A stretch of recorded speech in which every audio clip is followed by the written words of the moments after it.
नमस्कार, स्वागत है आपका मेरी YouTube चैनल धनार्क में।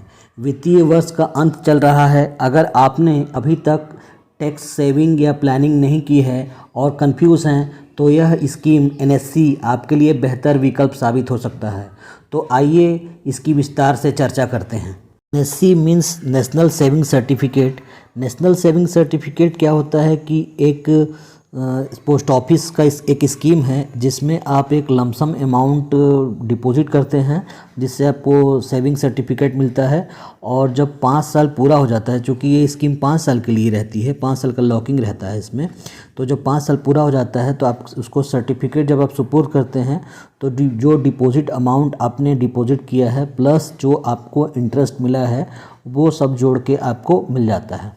अब NSC के इम्पोर्टेंट फीचर्स को डिस्कस करते हैं। सबसे पहला तो ये है कि ये गवर्नमेंट का स्कीम है, इसमें गवर्नमेंट का प्रोटेक्शन है, सेफ़ इन्वेस्टमेंट है, गारंटीड रिटर्न है। आप इसमें न्यूनतम 1000 रुपये तक का NSC आप करा सकते हैं।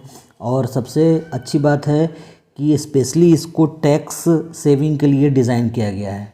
NSC में एक बहुत अच्छा बात ये भी है कि आप इसमें कोलेटरल दे के आप इसमें लोन की फैसिलिटी है, कोलेटरल दे के लोन भी ले सकते हैं। और NSC से आप अपने रिटायरमेंट की प्लानिंग भी कर सकते हैं। आप यदि हर बार NSC कराते रहें तो आपको फिर मेच्योरिटी पे री इन्वेस्ट करके इस प्रकार आप रिटायरमेंट का कॉर्पस भी NSC से बना सकते हैं। ये अब जानते हैं कि NSC में इनकम टैक्स बेनिफिट किस प्रकार लगता है। तो NSC में 1.5 लाख तक का आप NSC ले सकते हैं। वो ATC के तहत आपको इनकम टैक्स का बेनिफिट मिलता है। इसमें समझने वाली बात यह है कि जो ईयरली इंटरेस्ट मिलता है वो आपको इनकम फ्रॉम अदर सोर्स में कैलकुलेट होता है, ठीक है। लेकिन एक फ़ायदा ये है कि इनकम फ्रॉम अदर सोर्स में तो वो शामिल होता है, लेकिन ये माना जाता है कि वो जो इंटरेस्ट है वो फिर री इन्वेस्ट हो गया तो उसको फिर से वो ATC में डिडक्ट भी हो जाता है, ATC में वो काउंट भी होता है। इसलिए इनकम फ्रॉम अदर सोर्स और डिडक्शन अंडर ATC दोनों कैंसिल हो जाता है तो ये आपको टैक्स फ्री इंटरेस्ट मिल जाता है। ये बहुत इंपॉर्टेंट बात है, ये ध्यान देने की बात है कि आपको जो इंटरेस्ट मिला वो तो आपको टैक्सेबल होगा, लेकिन जो इंटरेस्ट अपने री इन्वेस्ट हो गया है इसलिए वो ATC में बेनिफिट मिल जाएगा। और 5वें साल में बस बेनिफिट नहीं मिलता है, क्योंकि इसमें क्या होता है कि जो 5वें साल आपको टोटल अमाउंट मिल जाता है वो री इन्वेस्ट नहीं होता है, इसलिए ये आपको माना जाता है कि वो आपको इनकम फ्रॉम अदर सोर्स है। और अच्छी बात यह है कि पोस्ट ऑफिस कोई इनकम टैक्स काटती नहीं है, कोई TDS नहीं काटती है, तो ये भी एक अच्छा बात है। आप अपने हिसाब से इसका इनकम टैक्स देते हैं। ये अब जानते हैं कि इसे NSC कहाँ कहाँ लिया जा सकता है और इसका अकाउंट कैसे ओपन किया जा सकता है। तो कोई भी इंडियन NSC परचेस कर सकता है, केवल इंडियन के लिए है। NSC सर्टिफिकेट को परचेस कोई एडल्ट कर सकता है, किसी माइनर के लिए भी आप कर सकते हैं। बस ये है कि आप उसके गार्जियन के अंडर में माना जाएगा। और अप टू 3 एडल्ट्स जॉइंट्स रूप में भी ले सकते हैं। आप कितने नंबर आप में कितना भी NSC ले सकते हैं, नंबर की कोई बाउंडेशन नहीं है। और NSC को आप कैश के थ्रू तो पहले लिया जाता था, पर अब कैश के थ्रू बंद हो गया है। आपको अकाउंट में डालना होता है, वरना अकाउंट से आपके कट जाता है। चेक के थ्रू भी आप ले सकते हैं। तो NSC आप इस प्रकार से ले सकते हैं। जानते हैं कि आप कितने का NSC ले सकते हैं। मिनिमम आप NSC 1000 रुपये तक ले सकते हैं और मैक्सिमम का कोई लिमिट नहीं है। लेकिन ये है कि टैक्स की बेनिफिट ATC में 1.5 लाख तक की मिलती है, तो आप मैक्सिमम 1.5 लाख से ऊपर का टैक्स लेने का बनता भी नहीं है। और आप किस प्रकार से बढ़ा सकते हैं, तो जैसे 1000 है तो 1100, 1200, 1300, 1400 इस प्रकार आप बढ़ा सकते हैं। और इसकी मैच्योरिटी पीरियड जो होती है वो 5 साल की होती है। पहले 10 साल की होती थी, लेकिन 2015 के बाद से ये 5 साल का हो गया है।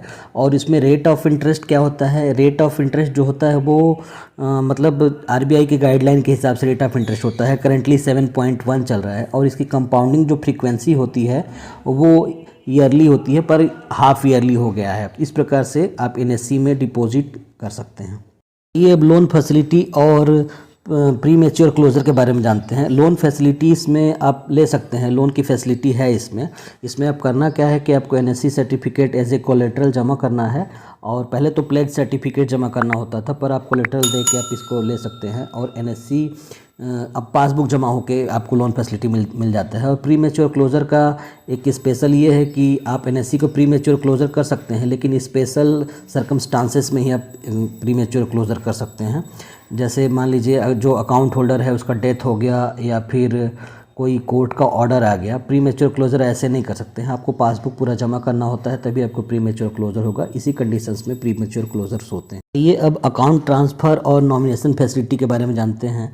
अकाउंट ट्रांसफ़र का सिंपल सा है कि एनएससी को आप एक पोस्ट ऑफिस से दूसरे पोस्ट ऑफिस में ट्रांसफ़र करा सकते हैं और एक पर्सन से दूसरे पर्सन में भी ट्रांसफ़र करा सकते हैं, लेकिन केवल एक बार ही इशू डेट से मैच्योरिटी तक केवल एक बार ही चेंज कर सकते हैं। पहले सर्टिफिकेट जमा होकर होता था, लेकिन अब पासबुक जमा होता है और जिसके नाम पे आपने चेंज कराया है उसके नाम पे नया पासबुक मिल जाता है। और नॉमिनेशन फैसिलिटी भी अवेलेबल है। नॉमिनेशन फैसिलिटी आप या तो परचेस करते समय नॉमिनेट कर दें कि कौन नॉमिनी रहेगा, या तो आप मैच्योरिटी से पहले भी के नॉमिनेशन फॉर्म भर के आप इसको नॉमिनी जिसको बनाना है आप बना सकते हैं। ये अब जानते हैं कि यदि हमारा एनएससी खो जाए तो क्या कर सकते हैं।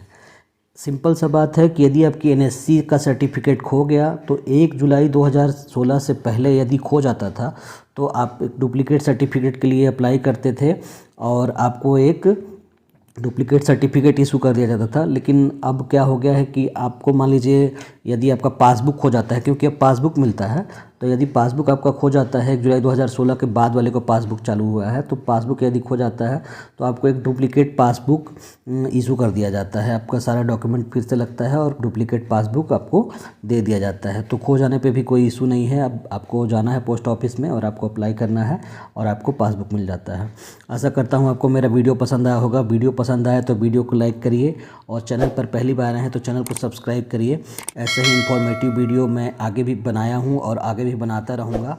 चैनल पर आने के लिए बहुत बहुत धन्यवाद।